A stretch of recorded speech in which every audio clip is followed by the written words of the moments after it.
What's up, guys? It's Austin from Yu-Gi-Oh! Theory, and today I have a deck profile for my Burning Abyss Phantom Knights. I'm not going to call them PK Fire just because I think that's a really weird sounding name. Like, I guess sounds like it's something you name a deck. It just sounds kind of cringy. But anyway, I've been playing this deck for a while, probably like 2 or 3 months, and I really like it. I went ahead and bought it as soon as I heard about the Link Monster form coming out, Cherubini, because I didn't want to wait till it was too late, and then all the Burning Abyss monsters would be expensive, and then I'd have to pay maybe like 30 or even 50% more for the deck than what I'd have to originally pay for it. So I'm really glad I did pick it up early because I've already even like lately seen some of the cards go up. Like I think Farfa has gone up to like $3 for the gold rare, and Dante is up to like 8 for the gold rare. So I'm really glad I went ahead and bought them. But without further ado, let's just go ahead and get into the deck profile. This is a 45 card deck.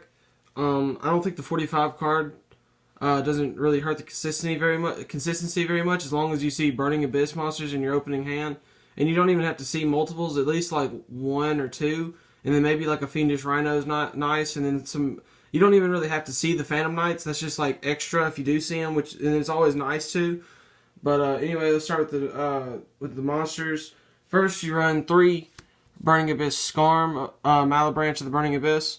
Burning Abyss monsters, they all have 3 effects. Their first effect is all the same. If you control something that's not a Burning Abyss monster, you have to destroy it. Their second effect, I'm pretty sure, their second effect is also the same. It's where if you control no spells or traps, you can special summon it from your hand. And the second effect and the third effect, you have to choose between them. You can't activate both in the same turn. So his third effect it's his graveyard effect, and all their graveyard effects are different. So Skarm, when it's sent to the graveyard, you can add a level 3 Fiend type monster from your deck to your hand during the end phase, and it's just really good for searching Tour Guide, maybe Graph or Skarm. Next, you run 3 Farfa. I'm not going to repeat the other effects because they're all the same, but its graveyard effect is when it gets sent to the graveyard, you can target one monster on the field and banish it until the end phase. You can banish your monsters, you can banish your opponents. A good play is to banish your own Beatrice so it goes into the main zone, and it's still a 2500 attack beater, so it's still pretty good. And then if it gets ran over by something, you can always just go into Fusion Dante.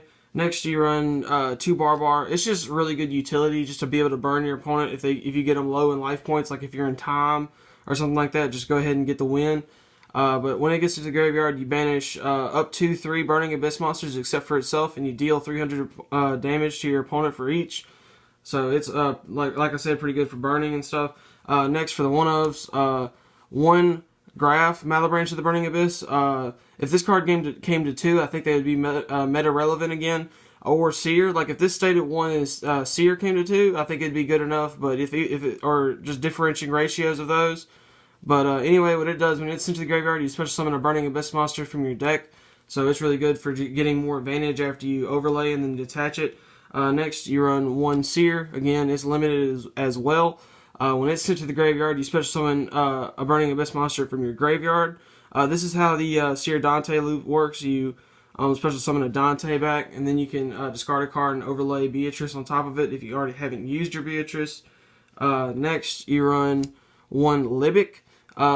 Libic's alright. What he does when he's sent to the graveyard, you special summon 1 from your hand, so it's not as good. And where these Seer and Graph are specifically Burning Abyss, Libic can just be a 1 level 3 Dark Fiend, which is pretty much going to be Burning Abyss. It's the only level 3 Dark Fiend you have, but you can always summon something else if you run level 3 Dark Fiends that aren't Burning Abyss.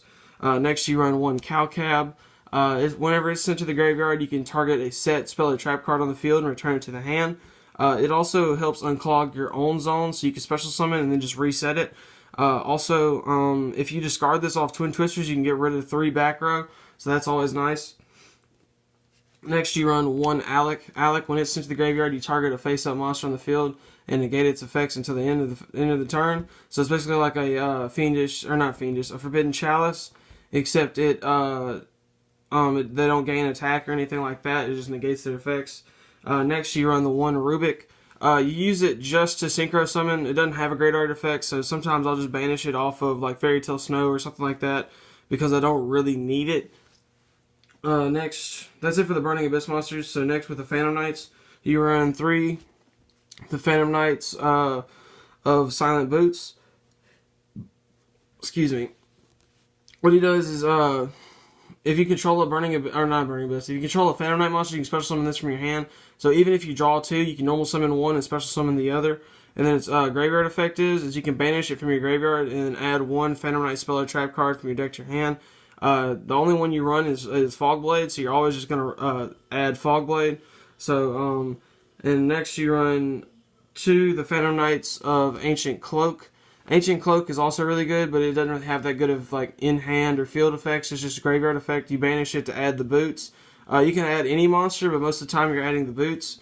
Next you run the Phantom Knights of Ragged Gloves. I've seen a lot of people only run one of him, but I really like him at 2, just because if you do mill him, you can banish him to send a Phantom Knight spell or trap from your deck to your graveyard, and then it's on the field effect is when it gets overlaid.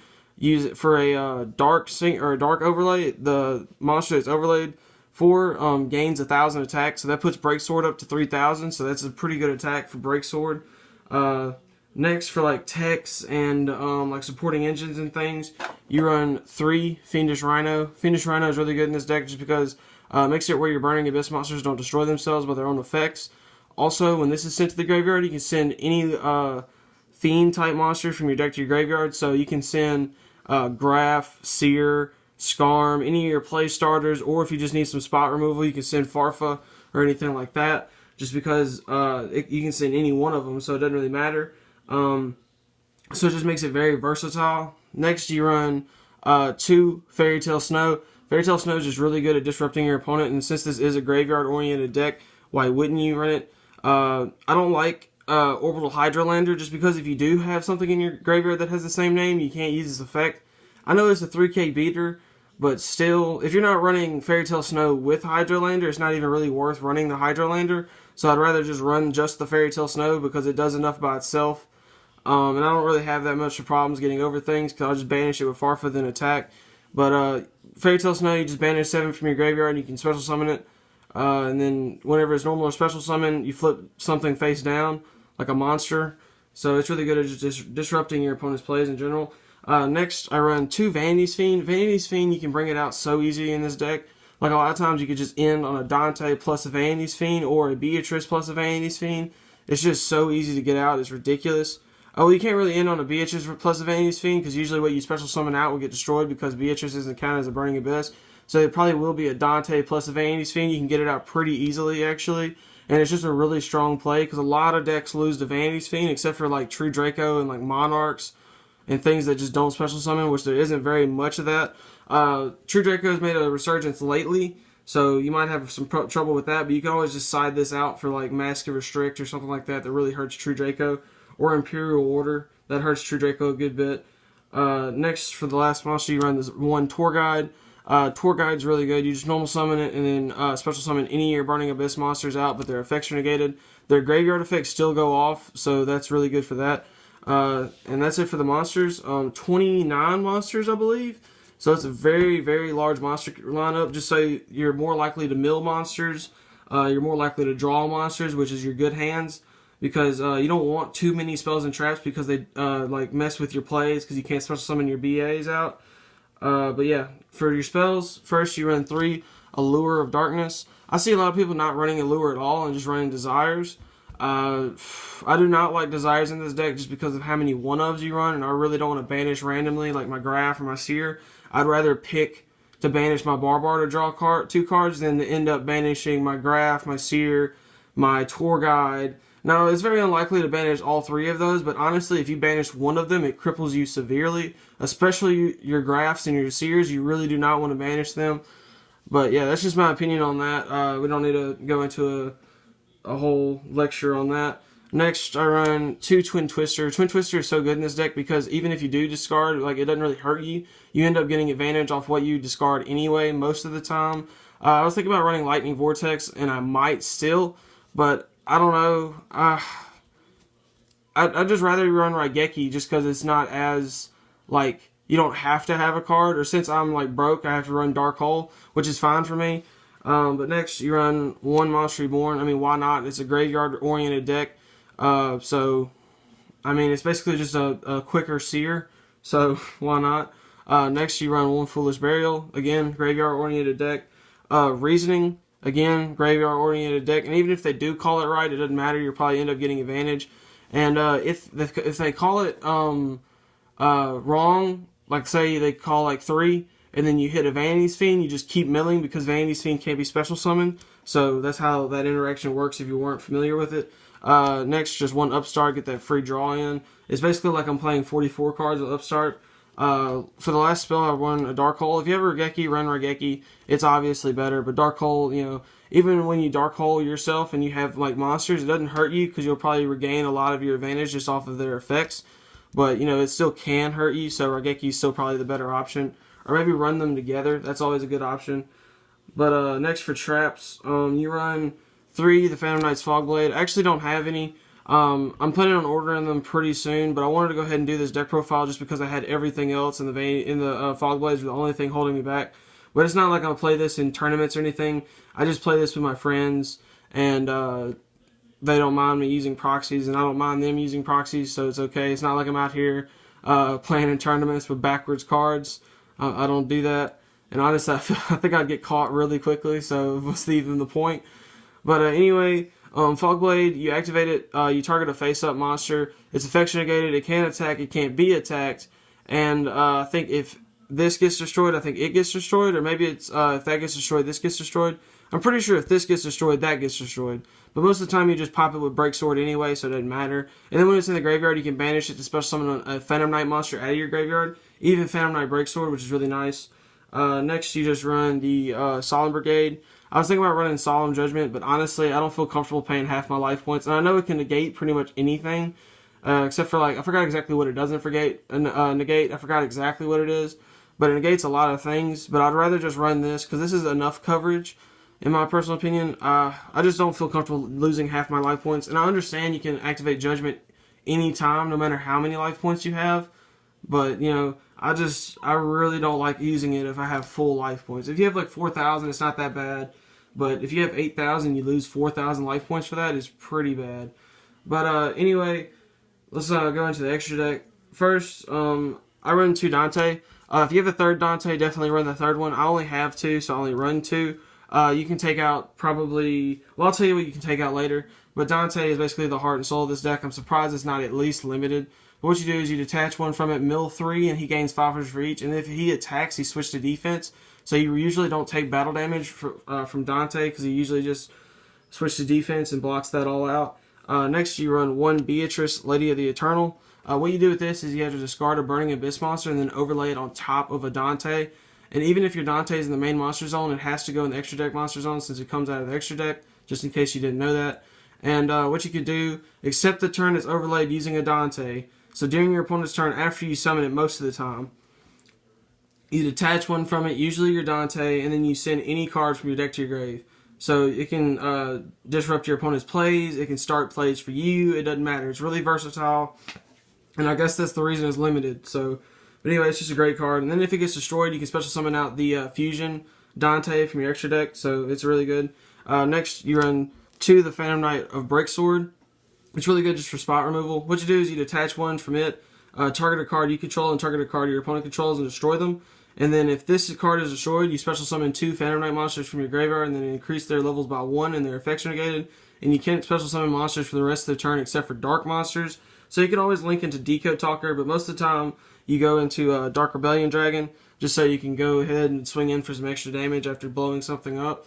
Because most of the time you'll just have something's attack and then attack over it, and then maybe attack it directly again with like something minuscule. But you know, it just works out really good just for getting over things. Next, you run 1 Nightmare Shark. Again, if you're in time and you really need to win the game, just overlay for Nightmare Shark, attack for 2,000, and pass, and you might win the game that way. I've won a few games with Nightmare Shark, but honestly, I don't bring him out that much unless I'm in a bad position. Next, you run Super Quantal Mech Beast Grampulse. It's basically just back row removal. You detach one and pop a spell and trap card, but it's only during your turn, so which kind of sucks. But its defense is 2,800, so you can kind of just sit on it. Next, I run 1 triple D Stone King Darius. I don't see a lot of people running this, but it's actually a really good card because it only takes 2 level 3 Fiend monsters, so that's pretty much the entire deck. But what it does is you can attack something with this, detach one. It doesn't get destroyed by the battle, and it destroys whatever you're attacking. But you do take damage for the battle, so you probably will end up taking maybe a couple thousand damage, depending on what you're attacking. But it's a good way to just get over just about anything. Next, you run one of the String Gen. You just detach one and double his attack, so he goes up to 3,000, which is nice. Next, you run one Zen Mains. You can take out the Zen Mains for the extra Dante, but this is good just to sit on. And they have to destroy Zen Mains 3 times to get rid of it, so it's honestly kind of crazy. But what really sucks is you only end up getting 1 pop no matter how many times they attempt to destroy it, but still it's cool. Next, you run one Dante Pilgrim of the Burning Abyss. This is what you're going to special summon out with Beatrice effect when it gets destroyed. What this does is during the player's turn, you can discard a Burning Abyss monster and draw a card. And then also, if it's destroyed, you can target a card in your opponent's hand and I think send it to the graveyard. But you don't get to look, it's just random. And I think he can't be targeted with, let's see.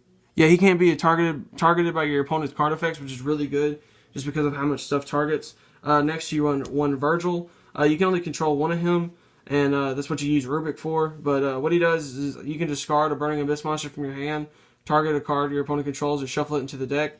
And then if he's destroyed, you can draw a card. So he's pretty good. And then last, you just run a Decode Talker just to wrap up the deck. I mean, Decode Talker you barely ever go into, but it helps out sometimes. So yeah, that's it for the deck profile. I hope you enjoyed. If you did, please like and subscribe. I really appreciate it. We've been getting a lot of views lately, and I'd like to appreciate the people who do watch my videos. Also, if you're interested in winning a Ghost Ogre, we have a giveaway going on. As soon as I get to hit 200 subscribers, I'm going to be giving away a Ghost Ogre. So make sure to go enter that if you're interested. I'll link it in the video after this video, so just be patient and it'll pop up. But anyway, guys, thanks for watching, and I'll catch you guys next time. Peace.